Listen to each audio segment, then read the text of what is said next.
Howdy y'all, I'm TJ with Bear Clan Gaming, and this is the secret story of 7 Days to Die.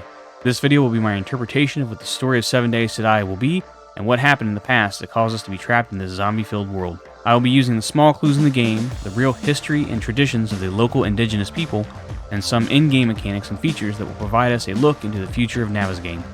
Let's get started with the main ingredient of the game, the zombies.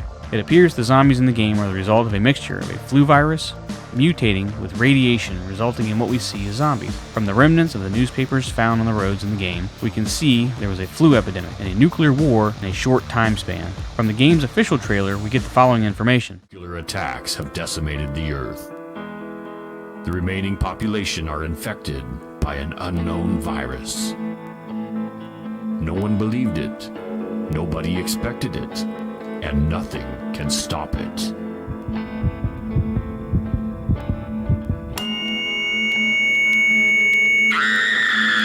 Nobody knows for sure if it was the radiation, biochem weapons, or an act of God, but an unknown virus soon transforms the surviving humans into an army of the animated undead. The unknown virus is likely this mutated flu strain that has been created by the nuclear fallout. I believe this is the case, and here's an observation that may help explain. There is no mention of us being special with some unexplained immunity, so we can then assume the player has no natural immunity to the virus that causes zombies. We can be infected by the zombies, but it's the same type of bacterial infection that the hostile animals can give us. We would not be in this all-out apocalypse if the zombie virus can be cured by antibiotics just like a normal bacterial infection, let alone some honey from trees. Using this information, it would be safe to believe it must be a combination of this flu virus strain and nuclear radiation that causes these zombies.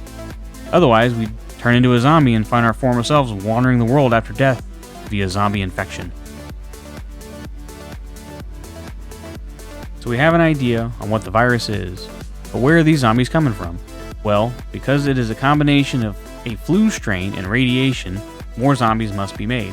Could it be that everyone has this flu strain and simply walking into the radiation area from the nuclear war creates them, or is it more sinister than that?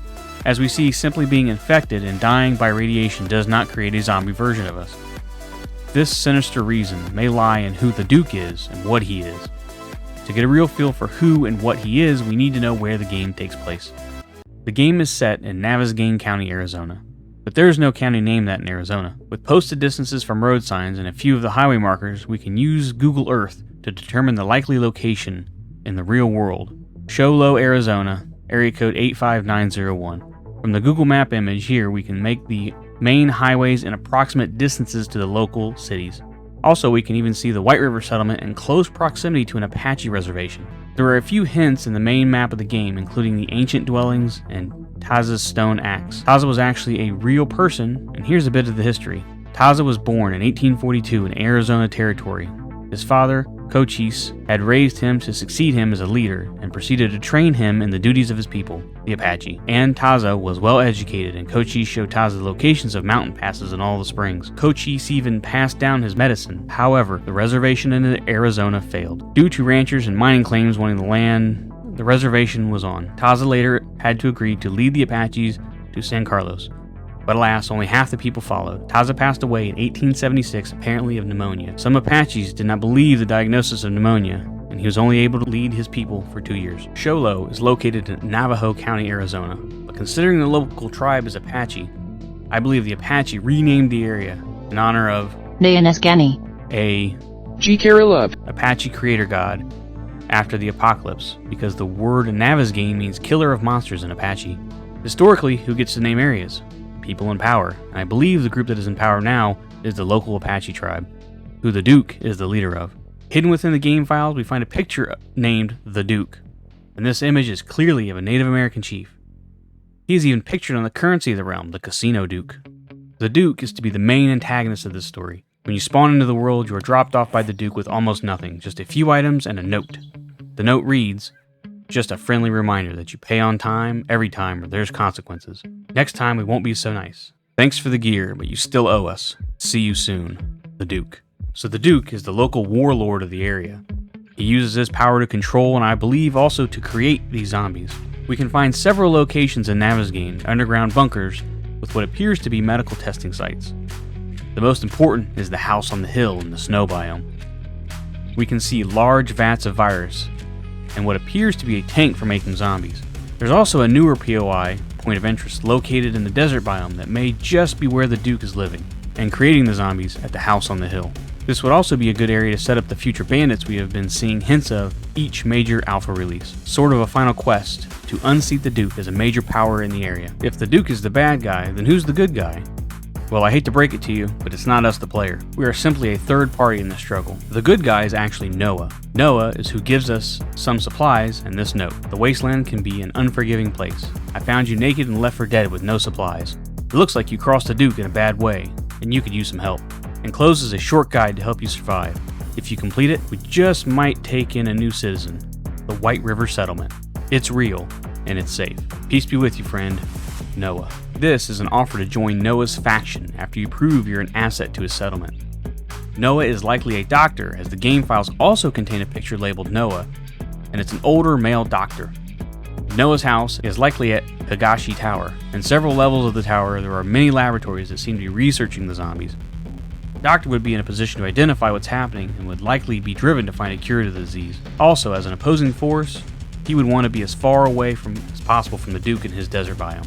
What's more dangerous than the wasteland biome? Now for the traders and their role in this mess. They are seen by the Duke as a necessary evil. He needs a way to continue commerce in the area, but they're not part of the tribe.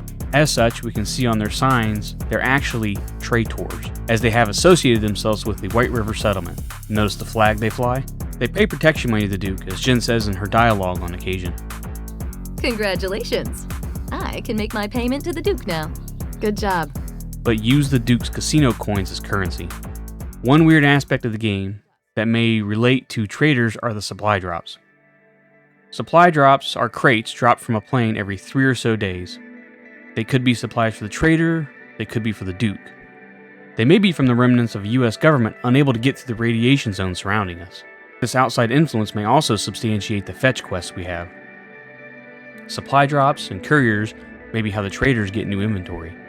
We as players are partaking in this commerce by doing the fetch quests and retrieving the supply drops. But that begs the question, who are the treasure maps from? How about all those before us who crossed the Duke and failed? All those who tried to play the game as we are but failed to survive. This may be why there are so many treasure maps, but no people. They have become the walking dead. And finally, the Blood Moon Horde. Why every 7 days? Where are they coming from? Why are they hell-bent on feasting on us, going into rage mode even? Well, remember the note from the Duke. He promised us he would be seeing us soon. What if every week we get the Blood Moon Horde sent to us by the Duke? He is using the labs scattered around Navezgane to create these zombies, and each week we fail to pay is another week he sends his hordes. This may also explain why they get increasingly harder, with the severity of our actions causing him to become even more enraged. Makes sense to me. Now, as for what I think the future story will be for us the player, I see the initial notes and pop-ups in the beginning being the start of the journey. We are advised to learn and develop in order to survive the hordes the Duke will send our way. Noah and the traders are eager to see the Duke removed and a final end to the zombies. We gain experience and better weapons, we build our defenses and prove we can handle the undead. We begin seeing the bandits and must learn how to conquer an intelligent enemy. Once we're ready, a final battle at the headquarters of the Duke. If we die, we simply start over with nothing but a note and a severe head wound explaining our lost skills and a second attempt at the boss. If we win, we can decide to replace the Duke as the new leader and attempt to squash Noah and the White River, or end the zombies and carve out a peaceful society trapped behind this barrier of radiation to simply build and craft till day's end. I hope you liked the video and the immense amount of research and thought behind this story. I encourage you to continue the story in the comments below.